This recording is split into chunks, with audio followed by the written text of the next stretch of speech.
Private hospital میں سارا امیر آدمی. ٹھیک ہے. اب ہم چاہتے تھے کہ گورنمنٹ ہاسپٹل مقابلہ کریں پرائیویٹ سیکٹر کا. وہ کیسے کرنا تھا؟ ان کو پرائیویٹ سیکٹر کی چلا، پرائیویٹائز نہیں کرنا. ٹھیک. پرائیویٹ سیکٹر کی مینجمنٹ دے ان کو، جو شوکت خانم کیا ہے. اوکے. شوکت خانم کا ماڈل کیوں کامیاب ہے؟ اوپر بورڈ آف گورننس بیٹھے، نیچے پروفیشنل سیٹ اپ ہے، پالیسی بناتا ہے بورڈ، نیچے پرائیویٹ جو پروفیشنلز ہیں وہ ایکسیکیوٹ کرتے ہیں. اس میں کوئی مداخلت نہیں ہوتی، اس میں میرٹ بیسڈ ہے. انہوں نے تباہ کیسے کیا؟ پی آئی اے میں پیپلز پارٹی اپنے ہزاروں لوگ بھرتی کر دیے. نون لیگ آئی، وہاں ان کا وہ مشاہد اللہ ہے، اس کے سارے رشتہ دار بھرتی ہو گئے. اوپر اپنے لوگ بٹھا دیے. مفت جہاز لے عمرے پہ جا رہے تو جناب پی آئی اے کا جہاز جا رہا ہے اپنے سارے رشتے. تو انہوں نے کیا ہے؟ انہوں نے ان کو سارے اداروں کو خود تباہ کیا. اب آپ نے عمرے کی بات کی تو آپ کا عمرہ جو ہے وہ بھی بہت میڈیا میں آ رہا ہے. خان صاحب آپ جو ہے وہ ہمیشہ آپ نے اپنی گفتگو میں اتنے غریبوں کی بات کی. وہ کہتے ہیں کہ جی آپ خود چارٹر پلین بھی عمرے پہ جاتے ہیں، اور مجھے بتائے گا کہ فکر آ رہی ہے کہ 1.5 کروڑ کا آپ نے عمرہ کر لیا، 2 کروڑ کا عمرہ کر لیا جو بھی آپ چارٹر پلین میں گئے. رہتے آپ ماشاءاللہ 300 کنال کے گھر میں ہیں، اور آپ بات کرتے ہیں غریبوں کی اور دوسروں پہ ان کی نشاندہی کرتے ہیں. تو یہ تو خود آپ کا بھی دو رخی پالیسی ہے. امیر اور غریب کا مطلب نہیں ہوتا کہ اگر غریب ہے تو صرف غریب کو ہی غریب کی درد ہوگی، اور اگر امیر ہے تو اس کو غریب کی درد نہیں ہوگی. یہ ایک بڑی فلاٹ تھنکنگ ہے. اللہ کسی کے دل میں بھی رحم پیدا کر دیتا ہے. میں تو اپنی والدہ کو باہر بھی لے جا سکتا تھا اور لے کے گیا علاج کے لیے، آپ لے کر گئے. لیکن ایک اللہ درد پیدا کرتا ہے کہ سوچا کہ یہاں بھی ایک غریبوں کے لیے کوئی ہے ہی نہیں جگہ کینسر کی. دیکھیں قائد اعظم اپنی پیسے حلال کی کمائی ٹیکس دے کے وہ بادشاہ کی طرح رہتے تھے. تو آپ بھی بادشاہ کی طرح رہتے ہیں؟ میں اپنی ضروریات کے مطابق رہتا ہوں. لیکن جو ہمارا مسئلہ وہ یہ نہیں ہے کہ میں اپنا پیسہ، اگر میں ٹیکس دیتا ہوں، میں اپنی زکات دیتا ہوں، میں مطمئن ہوں میں جیسے مرضی. لیکن اگر لیڈ این ایگزامپل آپ بھی کمرشل فلائٹ سے عمرہ کرنے جاتے ہیں. میں آپ کو مثال دے رہا ہوں. پوائنٹ یہ ہے کہ ہمیں جو اختلاف ہے وہ یہ کہ جب آپ عوام کے ٹیکس کے پیسے پہ یہ اشیاء کرتے ہیں.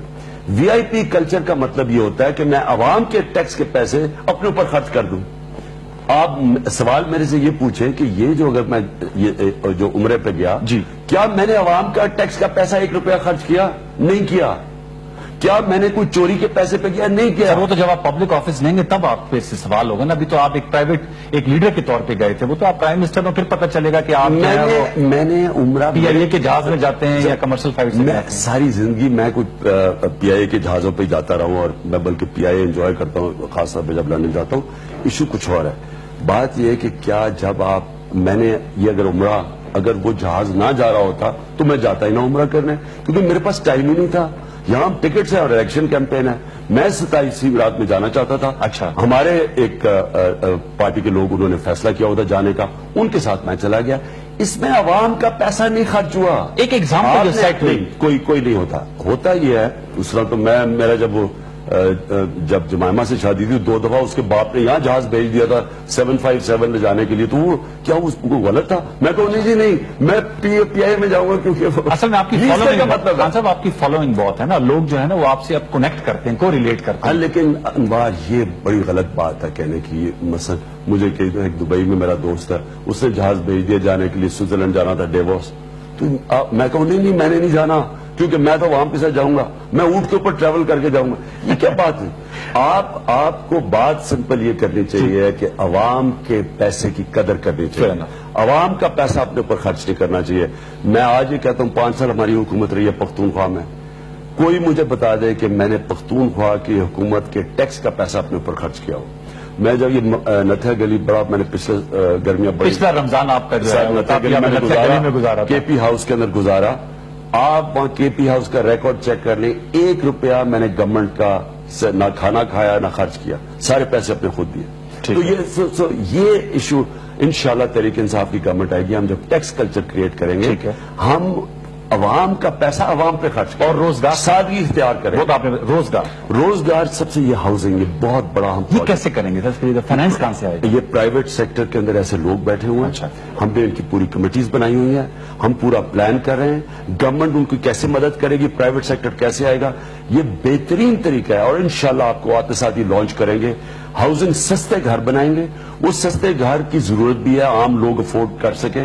اور اس سے پھر پتہ نہیں کتنی 20 یا 28 انڈسٹریز ہیں ریلیٹڈ جدھر روزگار ملنا شروع ہو جائے گا. جب اس کا بلو پرنٹ آپ نے تیار کیا ہم تیار کر رہے ہیں. کیونکہ بیسٹی آپ سے پوچھے کیونکہ یہ پی ایم ایل این بھی کہتے تھے کہ ہمارے پاس بڑی ایکسپیرینس ٹیم آئے ہیں اور جب ہمیں موقع ملے گا تو اب آپ بھی کہہ رہے ہیں کہ آپ کے پاس بھی پورا ایک پلان ہے, تو then you have to walk the talk. P M کی بڑی ایکسپیرینس ٹیم تھی, لیکن بدقسمتی اس ملک کی ہے کہ وہ ان کا ایکسپیرینس چوری میں تھا, ڈاکے میں تھا, منی لانڈرنگ میں تھا, جھوٹ بولنے میں تھا, اپنے اشتہارات میں ساری ڈیولپمنٹ میں تھا. 40 ارب کے اشتہارات دیے شہباز شریف نے, ہر روز اس کی شکل آئی ہوئی ہوتی تھی. بجلی بھی اشتہار میں بن گئی, ڈیولپمنٹ بھی اشتہاروں میں ہو گئی. جب بعد میں پتا چلا کہ جناب بجلی ملی ہے. اور کبھی پاکستان کو اتنے زیادہ معاشی مسئلے نہیں ہیں جو آج یہ چھوڑ گئے. جو بھی گورنمنٹ آئے گی اس کے اوپر اتنے یہ مسئلے چھوڑ کر, وہ تو گو آپ کو مسائل سے دو چار رہیں گے. یہ سر بتائے گا کہ آپ کے سیاسی مخالفین آپ کی موجودگی کا فائدہ اٹھا کے, سوال آپ سے بہت دفعہ ہو لیکن میں چاہوں گا پی ٹی وی کے ویورز کو بھی بتائیے گا کہ آپ کو واقعتاً خلائی مخلوق کی مدد حاصل ہے, امپائر کی انگلی کی سیاست, نادیدہ قوتوں کی پشت پناہی, اس کے بارے میں تو بتائیں کہ سچ کیا ہے. میں اس کا بھی بتاتا ہوں. اس سے پہلے ایک اور چیز میں جو لوگوں کو نہیں اندازہ, جو پختونخوا میں جس کی وجہ سے بڑی خوشحالی آئی ہے وہ ہے ٹورزم. پبلک ریئلائز نہیں کر رہی, کیونکہ میرا یہ شوق ہے اور میں نے 4 کھولیں گے انشاءاللہ ان گرمیوں میں. اب تو خیر ہماری گورنمنٹ نہیں ہے, 4 کھولنے تھے نئے ٹورزم سپاٹس جو میں نے خود جا کے, ہم نے ٹورزم منسٹر کے ساتھ ہم نے خود دیکھے ہیں. بڑی یعنی اس ملک میں ایسی ایسی جگہ ہیں. میں اس نتیجے پہ آ گیا ہوں کہ سب سے زیادہ سب سے تیزی سے روزگار دینا, فورن ایکسچینج آنا وہ ٹورزم ہے. اتنی خوبصورت جگہ ہیں پاکستان میں اب. اور اب ہم نے نتھیا گلیات ہم نے ٹھیک کی, ہم نے صفائی کی, وہاں سڑکیں ٹھیک کی.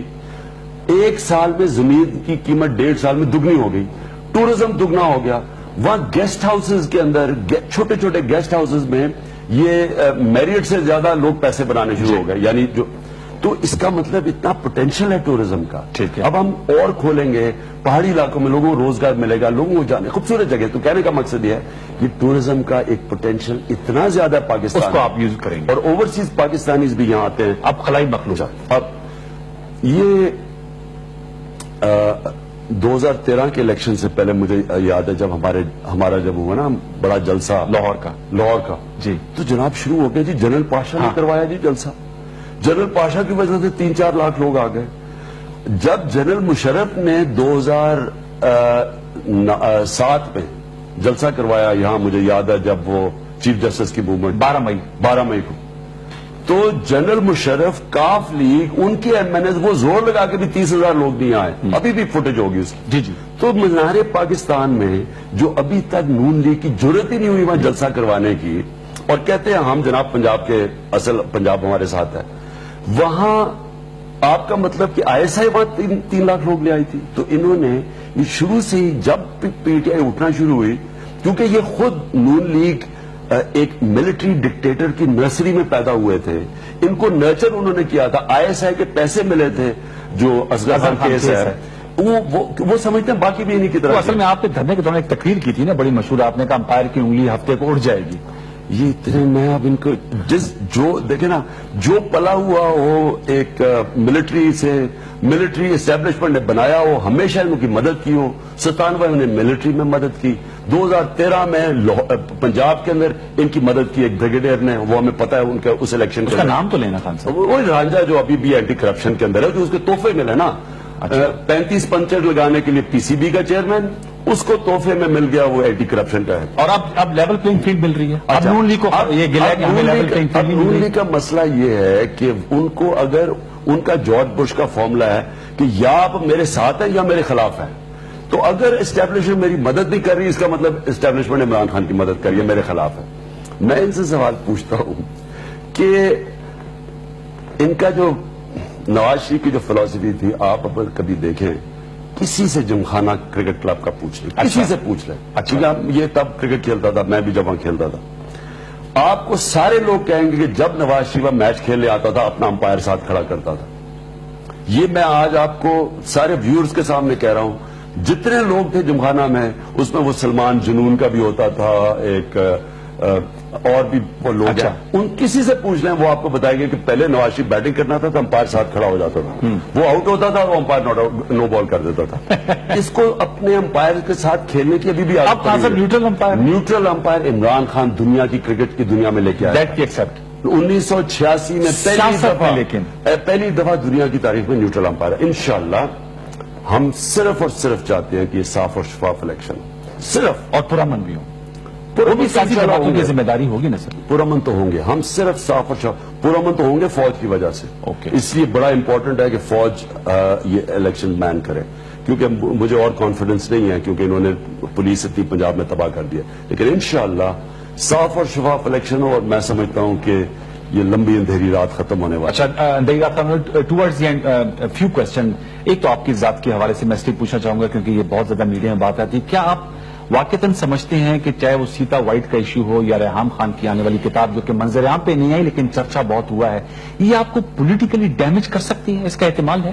دیکھیں, یہ 22 سال ہو گئے مجھے پالیٹکس میں. جی, جب الیکشن آنا شروع ہوتا ہے, یہ شریف دونوں بھائی بنتے معصوم اور مظلوم ہیں, یہ ہمیشہ نیچے تک گرتے ہیں.